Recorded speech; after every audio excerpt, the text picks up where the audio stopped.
तो test paper 17 के question number 10 तक कंप्लीट हो चुके हैं। आज की क्लास में क्वेश्चन नंबर 11 से स्टार्ट करेंगे। तो क्वेश्चन नंबर 11 है the bisectors of two adjacent angles of a parallelogram intersect eight.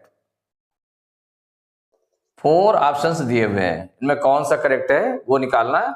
The bisectors of two adjacent angles of parallelogram. तो पैरेललोग्राम आपने बना लिया है। पैरेललोग्राम सपोज करिए एबीसीडी है। एबीसीडी एक पैरेललोग्राम है। Two adjacent bisectors of two adjacent angles. तो टू एडजेसेंट एंगल्स कौन कौन से ले लिया आपने? एक ए एंगल ले लिया और एक बी ले लिया।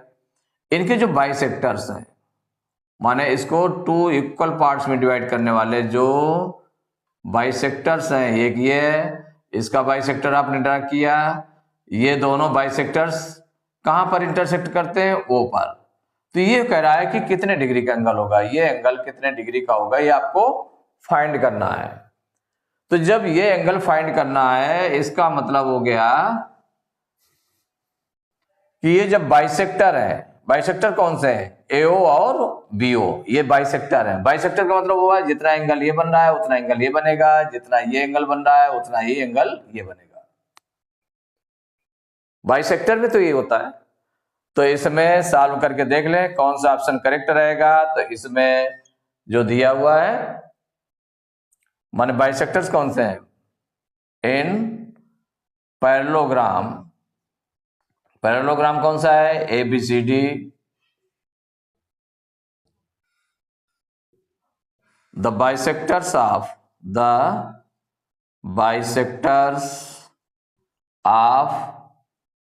Angle A and angle B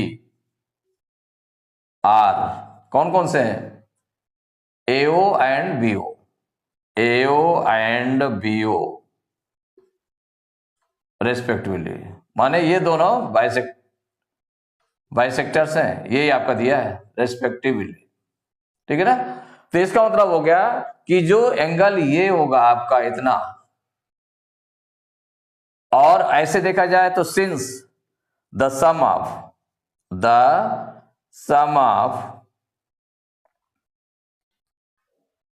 angles, sum of adjacent angles, sum of adjacent angles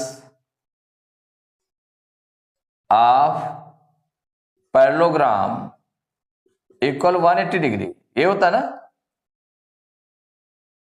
तो इसका मतलब क्या हुआ? The sum of adjacent angles of parallelogram equal to 180 degree. तो एंगल ए और एंगल बी ये दोनों एडजेसेंट एंगल्स हैं, तो इनका सम कितना हो जाएगा? 180 डिग्री होगा। अब दोनों को अगर हम 2 से डिवाइड कर दें तो angle A by 2 plus angle B by 2 equal 180 degree by 2 divide कर देंगे तो भी दोनों इक्वल बने रहेंगे। डिवाइडिंग बाई 2, डिवाइडिंग बाई 2 से डिवाइड किया तो एंगल ए बाई 2 कितना है? एंगल ए बाई 2 इतना पार्ट है, ये जो पार्ट है इतना पार्ट ये, माने कौन सा हो जाएगा? एंगल ए बाई 2 को हम क्या लिख सकते हैं? Angle O A B, angle O A B plus angle B by 2 को क्या लिख सकते हैं? Angle O B A, angle O B A equal कितना हो जाएगा? 2 को इससे डिवाइड करेंगे तो 90 आ जाएगा, तो इक्वल हो गया 90 डिग्री। ये एक चीज आपकी मिल गई। अब in triangle AOB, AOB triangle में देख लें, बाई एंगल सम प्रॉपर्टी क्या हो जाएगा? तीनों एंगल का सम कितना होगा? 180 डिग्री। मींस क्या हो जाएगा? Angle AOB plus angle OAB plus angle OBA equal 180 degree. ये किसके थ्रू हो गया? By angle sum property, by angle sum property of triangle. तो एंगल एओबी आपको फाइंड करना है, एंगल एओबी आपको फाइंड करना है प्लस, और जो एंगल ओएबी और एंगल ओबीए इसका सम कितना आया है? 90 डिग्री।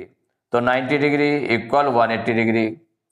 तो 90 डिग्री को उधर ट्रांसपोज करेंगे तो angle A O B equal to 180 degree minus 90 degree. Transpose कर दिया तो angle A O B equal to कितना हो गया, 180 में 90 माइनस करेंगे तो 90 डिग्री। यही आपका आंसर हो गया। माने जो इंटरसेक्ट करेंगे कितने डिग्री पर इंटरसेक्ट करेंगे, ये जो bisectors of two adjacent angles of parallelogram intersect at 90 degree. तो 90 डिग्री कौन सा ऑप्शन है, डी। तो डी इज करेक्ट ऑप्शन।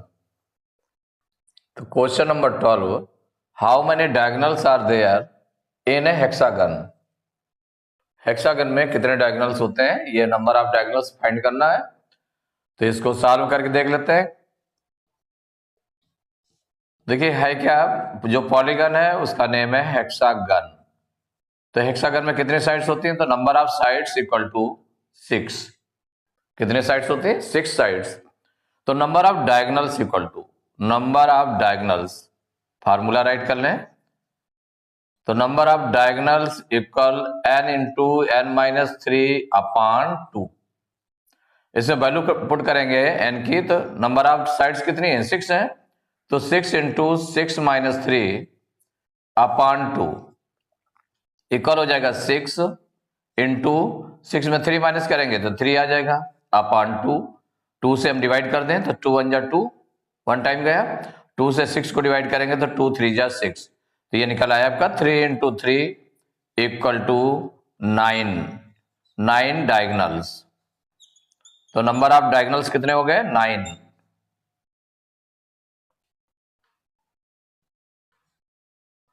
तो 9 कौन सा ऑप्शन करेक्ट है, इसमें सी ऑप्शन में लिखा हुआ 9। तो इसका मतलब C option is correct option.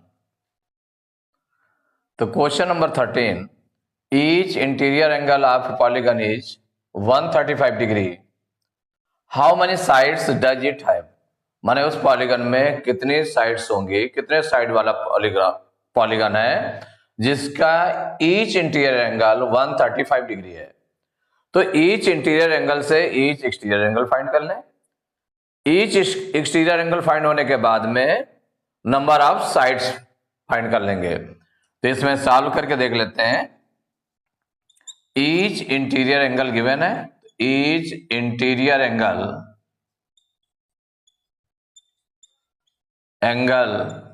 Equal 135 degree, ये गिवन है।